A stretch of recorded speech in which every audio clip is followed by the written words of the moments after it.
different color scheme, different talk. I want to show you how I moved my CPAN development work to GitHub. Any one of you with your own modules on CPAN? 1, 2, 3, 4, 5, 6, 7, 8. Wow, okay. Well, I have quite a number of modules on CPAN. Somewhere in 2001, I was a professional trainer, mainly Unix, and then I had to learn Perl to teach people to program in Perl, and then I got really addicted into Perl. And since then, I published all my projects, and some got really large. So since 2001, I published about, say 70 modules on CPAN. And for instance, my email work is in total about 245 PM files. So that's quite large. And I made over 1,000 releases. But I used a very simple model. My model was release often. I just I fix some things, I make some additions, some regression tests, publish it. If people complain, just fix it, publish it. So every month or so you get a new release for a dynamic module. So, and some modules, they don't need much maintenance. Sometimes you see modules which are 10 years old on CPAN and you install them and they still work. And some modules, they need more maintenance. And so it's quite a mess. And my working directory was also quite a mess. But let's first see on CPAN. This is my mess. It's about two or three pages more. And well, this was how we did it 10 years ago, at least. But more and more people have moved to Git, and I have to use it for other projects, professional products as well. So I thought, well, should I use it? And I hesitated for a very long time. Oh, by the way, which one are you using? Search CPAN or are you using Meta CPAN? Meta CPAN. So this is Meta CPAN. It looks more modern, and this is Search CPAN. Yeah? So I thought I had no need for version control, and yeah, it's nearly true. I release often, as I told you. I'm the only developer, so Git is very useful for if you have more than one developer. I had quite a good memory, so I could remember all my code I ever wrote and exactly which module and where I had to be when something went wrong. My main complaint about contributions is that 50% of the contributions you get break the code for other people. And 90% of the contributions lack regression tests, documentation, and so on. So actually, contribution from other people, I really welcome them. And I really like people complaining, finding bugs.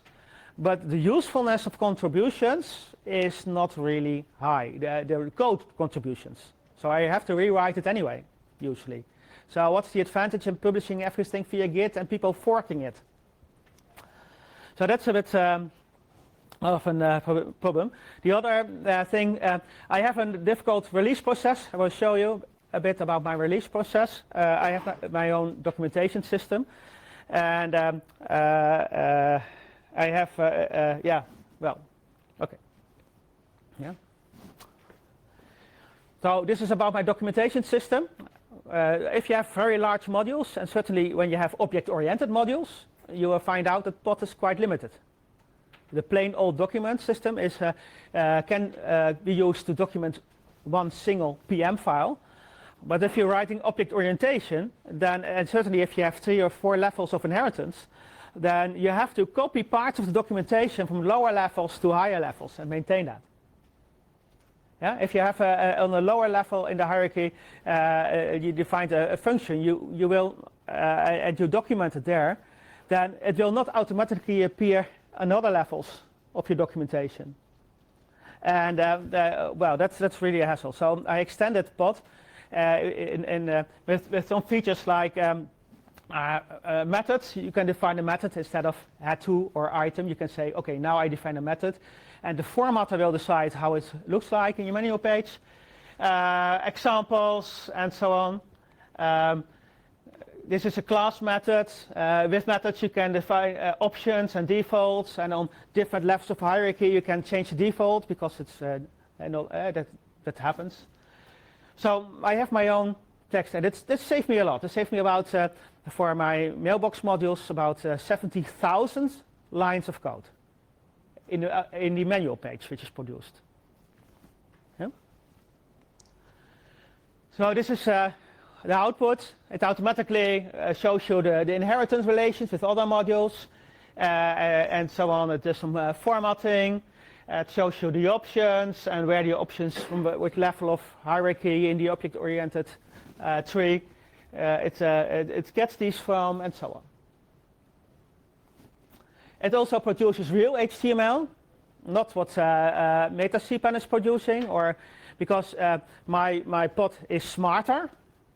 It knows it is a method, so it can produce all kinds of extra links. It collects manuals which are closely related, methods, indexes of methods, so you can find it back in the class hierarchy, and so on. Diagnostics, error messages, explanations, and so on.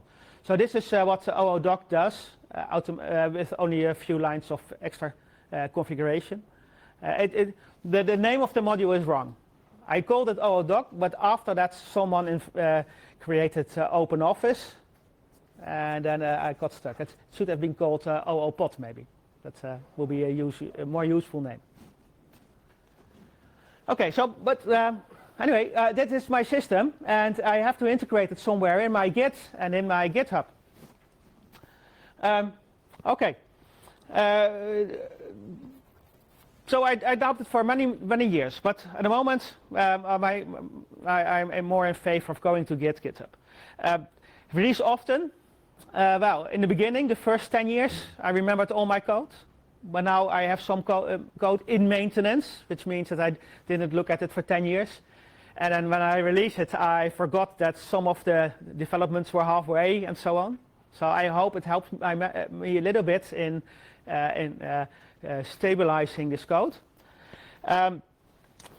I would like people to feed me patches, and it happened the first week already that I put things on GitHub that people started to give me things. My memory is a bit better, is going down, and yeah, the patches are still bad. But a little bit more involvement, or at least people who attempt to help you, is welcome. So, okay, so well, let's try it. 17 years of garbage. Oh yeah, I really had to clean up license texts everywhere. Add metadata on this way, also referring to licenses, referring to the GitHub, and so on. To standardize all my modules, my idea about how code should look changed over time a little bit. How what order of the use statements or those things. So I had to clean up this mess. Well, actually, this is already without the 30 modules I already moved to GitHub. So this is my current mess. Still things to be solved. And for instance here, I have 4 versions of Mailbox. Mailbox 0 dot something, 2 dot something versions, and so on. And then I make a big step, so you change your major number. But you still have to support the older versions, so I created a different directory. And I have to merge them back again into Git some way. So this is my old process. Here is the real location of my files in which I develop. That's a nice thing about OODoc, by the way. It's using the syntax of pod, so it just runs with Perl. It doesn't complain about pod statements it doesn't recognize. So I can just use it for testing. And then when I make a release, this is part of my framework, then it extracts all the pod from the PM file and create next to that a real pod file. So it translates pseudopod into real pod. And did you know that it is possible to make, Did you know that it is possible to have a pod files next to the PM file? That you don't have to have the documentation in the same file? No, okay, it is possible. So, and also the files I work with, I publish them as well. Sometimes people help me and they work based on the raw files instead of the distribution files.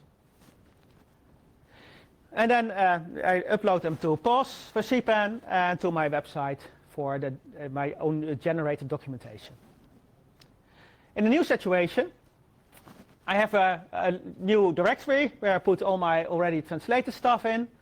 I still have this file, this. So this start of the process, release process, can still be used. Then you add Git control. I will detail this later, how it works. And for GitHub, you need a README. That's very useful to have references to search CPAN and licenses and so on in the README file. So the publication process is a little bit harder. First I have to call this. I upload this by hand to POS. There's also a script to do it, but I do it by hand. I have to put, with rsync, I publish my produced HTML files. And I have to put it into Git there with push. Well, this is nice. So I will show you what I did to move all my old releases to GitHub. In GitHub, you can, you know how it all works? You have these tags, that's standard Git. You can tag a certain version of your code.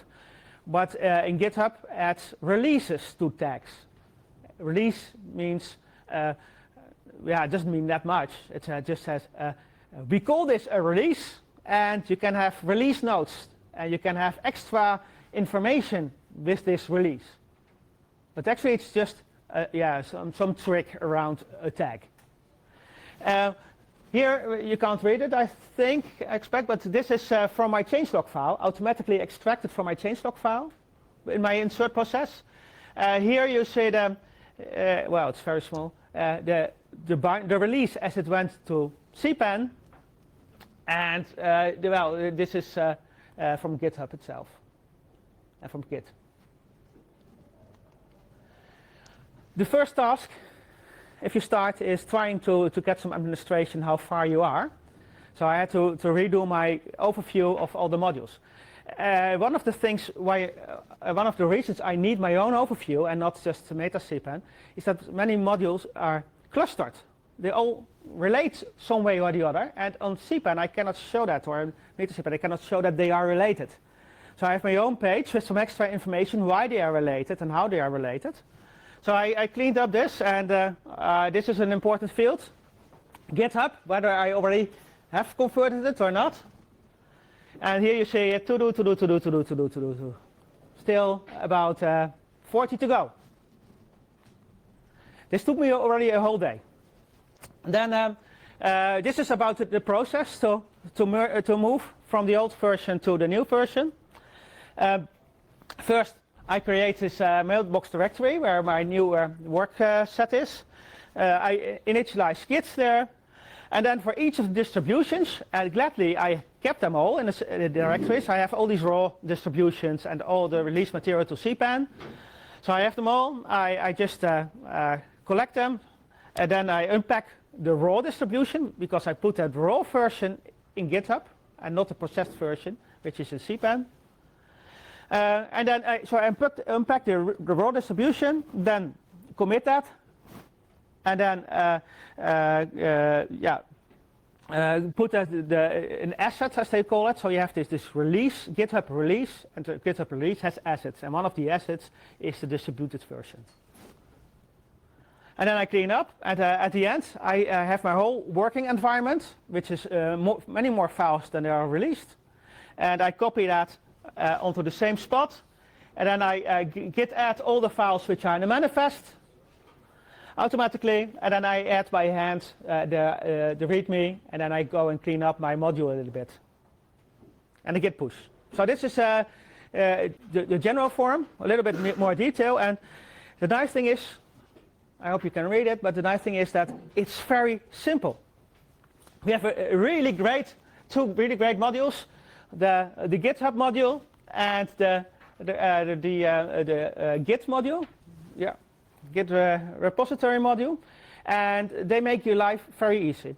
I will show you about 5 slides with code, but that's nearly all the code. That's mainly, it's 80% of all the code, what you really need to get this to work. So in this case, GitHub has 2 versions. It supports version 3, which is a REST interface, and it's version 4 is a GraphML, and GraphML is works very differently. I won't explain that one, but I like the version 3 version better. The REST interface much better, how it works. It's clear how it works. Well, I try to, you have to set some defaults, username and the Git module you're working on. Then you try to get the repository, so my mailbox repository, and if it isn't there, I get an error message back in text, and I create it. This is everything you need to create this GitHub repository. That's not much, is it? Well, here is you get back the URI where you can upload the new files to. It's a huge hash what you get back from creating or from the getting with all kinds of information how to use GitHub. Then start Git. Well, first let's see whether I crashed in the last run. So I only created initialized when it didn't work last time, when it was never run. And it's simple as this: Git repository, and this is the directory where my Git stuff is in. That's all. Then with archive tar, I unpack one of my raw releases in a directory. I run add all. This is git run add all. And then I collect some information for the release. For instance, I can see on the, check before you do this, if you unpack an archive, whether your timestamps are preserved. On my system, Unix system, gladly by default, but that's not always the case.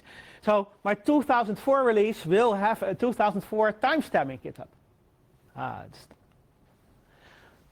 Okay. Then commit all. So now it's in Git.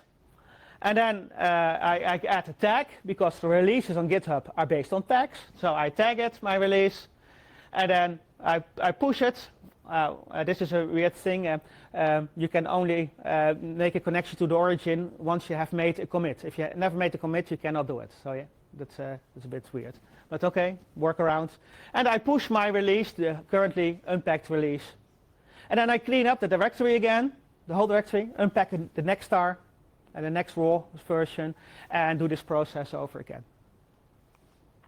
Then I change. I take the changelog file. Gladly, I'm quite nicely maintaining my changelogs, so it was quite not so many failures on grabbing the changelog component. And I create a release again. Default provided by the GitHub module, how to produce a release. Add an asset, that's what I uploaded to CPAN before. That's a bit of pity. GitHub doesn't support compressed tar as metadata type, only zips. But maybe in the future they will understand this. And then, I add a README. I add this above each of the files. That's one of the hurdles. My release process, my OODoc adds the copyright text in all the files. And then I release it. But now I publish my raw files, so I had to add something like a reference to the module. On top of each of my files, And it works. That's all. So 80% of the code you saw. The rest is just a bit of configuration, command line options, and so on. And here, this is 2008. You see all my releases for the 30 out of 70 modules which are already converted. So if you're planning to do it yourself, you can get my scripts. They are not generic enough that you can use them out of the box, but you can move to GitHub as well. That's it. Questions? No time for questions, I think, but 1 minute. 1 minute. Ha. Any question? Now come and talk to me outdoors. That I'm available.